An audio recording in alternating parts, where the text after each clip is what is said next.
Okay. Mambo vipi? Safi tu, habari. So, today, tell us, where are we? Oh, today you are at Amani's studio, which is located at Kawe, close to Mbezi Beach. Yeah. Salaam. And so, let's start by introducing yourself. So, who are you? Okay. Yeah. My name is Amani Abeid, and I'm a visual artist, a Tanzanian visual artist, working here in Tanzania, but also having multiple residencies from Tanzania to, internationally. Yeah. So I see that massive, beautiful painting behind you, and that's your work, right? Exactly. Good. Wow. So, what is your story? What is your journey?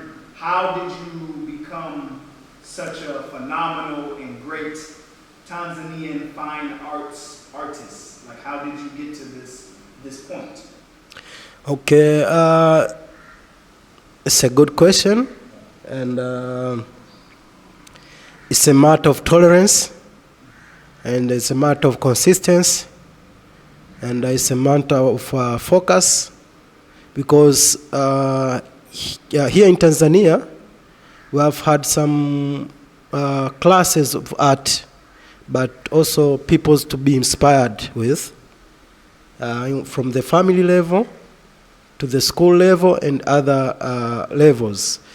But for me, I happened to be inspired with my late uncle, who was in the army, but also an artist. I used to observe his paintings at home, although he passed away at the time when I was not born, but I could just see his work and get inspired to his work. And from that moment, I realized that I can paint, but I never thought maybe I'll be like a full-time artist, because in most of our traditions, our normal ways of careers happen that everybody at that time, when you ask who do you want to be, is either being a teacher or being a lawyer or being a doctor. These are the normal careers that everybody knows.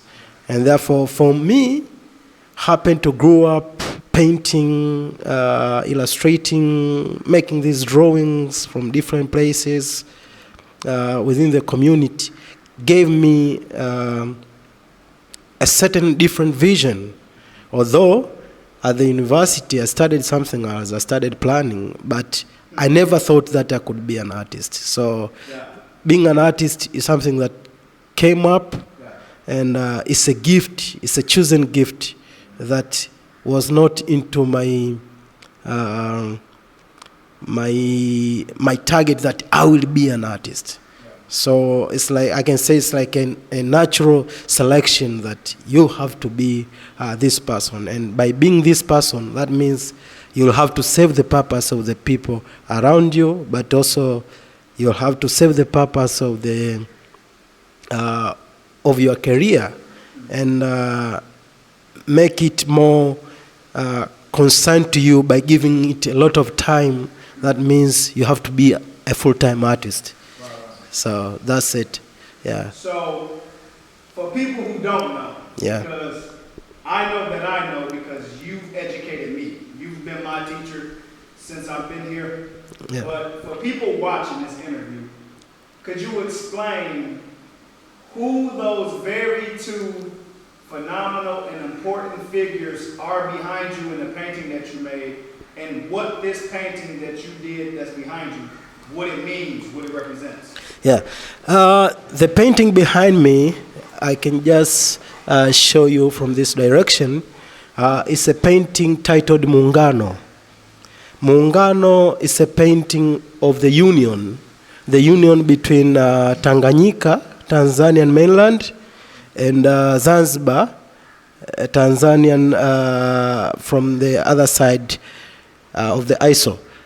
So the painting gives the whole idea of the union, because first of all, it's a painting of the two panels, two canvases, joined together to create the whole mega piece and whole mega idea of the union.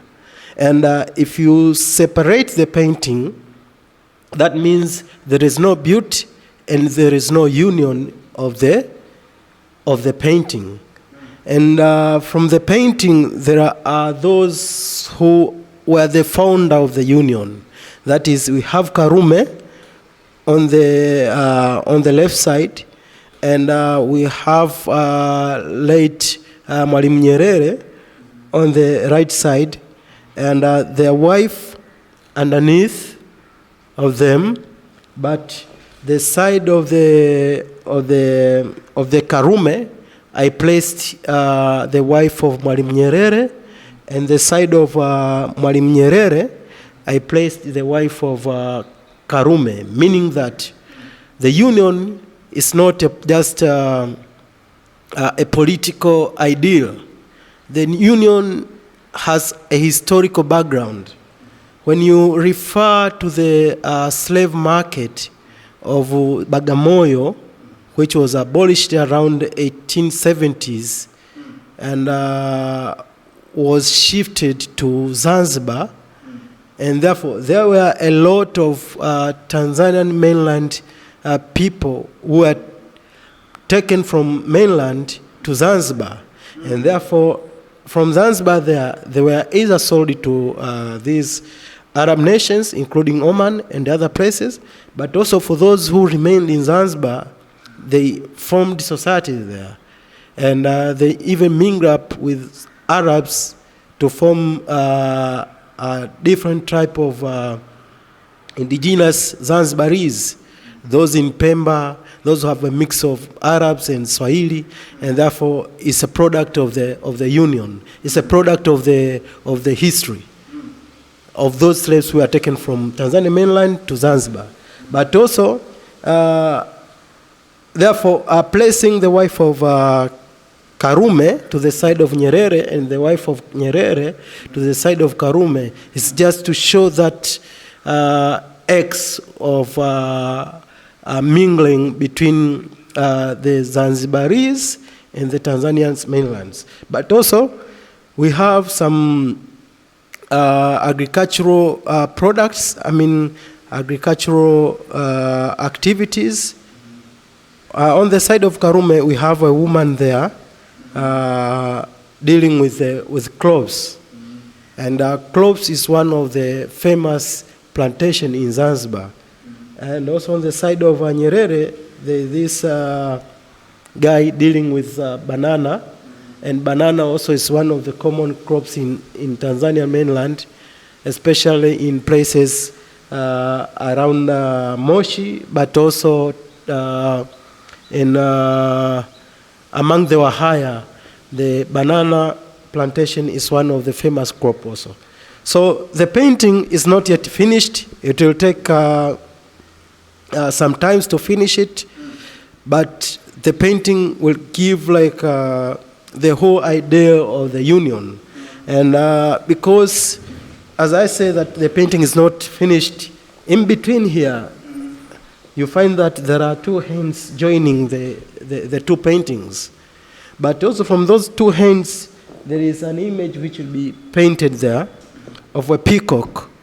A peacock, but with the wing of the peacock fading toward the canvas. But inside of those patterns, there will be 14 presidents of Tanzanian mainland and Zanzibar. And therefore, the whole painting will have all these ideas injected into one piece to create this meaningful piece. But also, the peacock has a different symbol and meaning to our society. But all in all, it's all about the embracing, enlightenment, shining, emergence, and growth. So I include the peacock, but also on the other side there will be like these a QR kind of patterns. That means if you come to scan the pattern, and the pattern gives you a certain description of the painting and the story inside of the painting. Therefore, the painting will have like an attachment to the digital world in a way that is so contemporary. So this is all about the painting. Yeah. Yeah. Wow. Yeah. Yeah. So, you have talked to me about understanding some of the African diasporan history in America. So you talked to me about actually knowing Black Panther Party, actually knowing Marcus Garvey, actually understanding and studying some of these people, like you said, theoretically. So how does that history tie in or is similar to the history that's here in Tanzania with Africans here? Okay. We can take it back to the trans-triangular trade. The trade that took place around 18th century. 18th century, I think so, if I'm not mistaken. It was a time when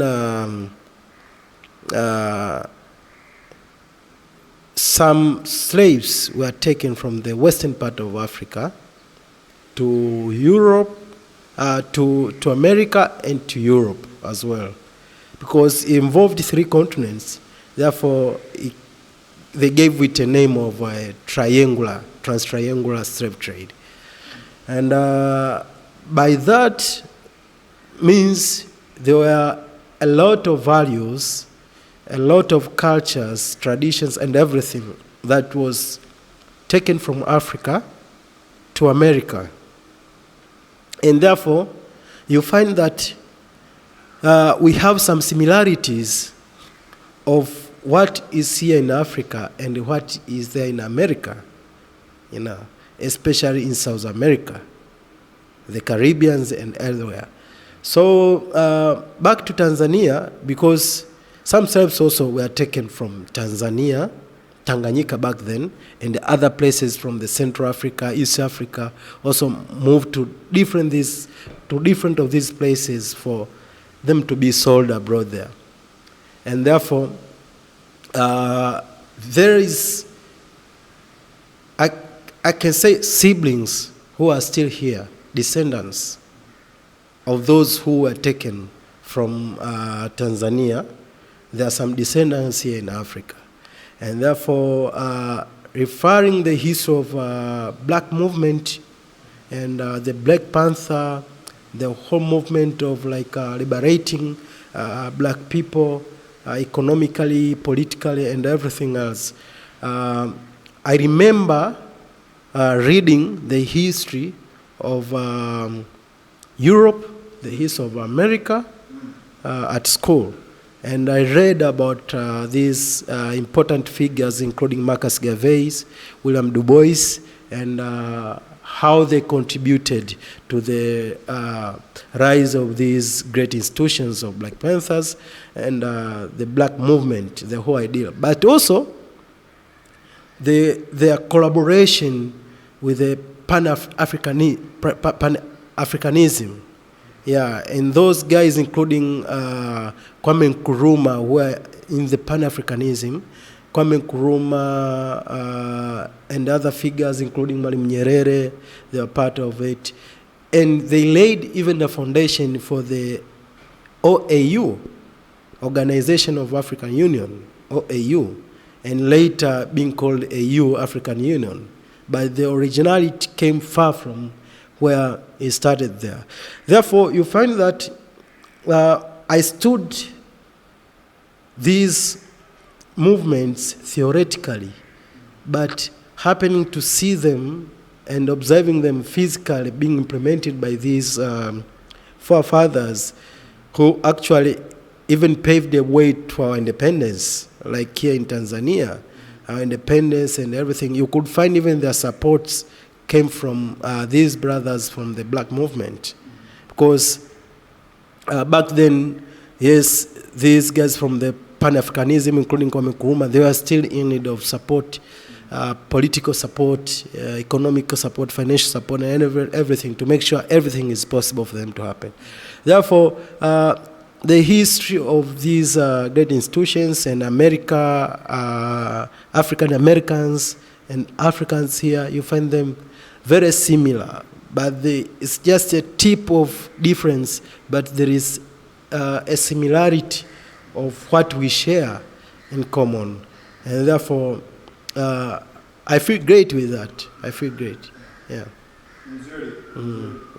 I have to say that same journey is the reason that I'm here with you now. Yeah. Reading El Hajj Malik Shabazz, known as Malcolm X, W.E.B. Du Bois, Haile Selassie, Farrakhan, the Honorable Minister Louis Farrakhan. So those readings and those teachings is the reason why I'm here, and more Kakas and Adadas from the United States, brothers and sisters from the United States are coming here, because I wouldn't be here if I didn't study that. I wouldn't. Yeah, it's true. So, it's true. That's powerful. And we are exactly the same, and we do face the same things, but now I gotta add Julius Nyerere to my list, because now I'm studying him. A collaboration between the African diaspora liberators and the African liberators will be phenomenal. Phenomenal. A painting like that would be phenomenal.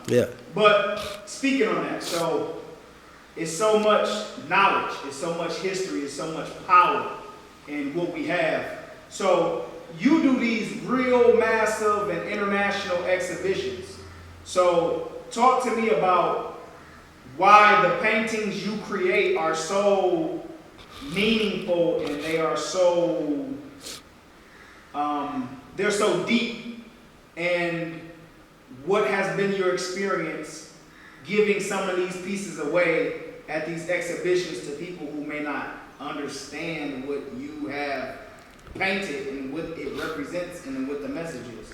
So what has that been like?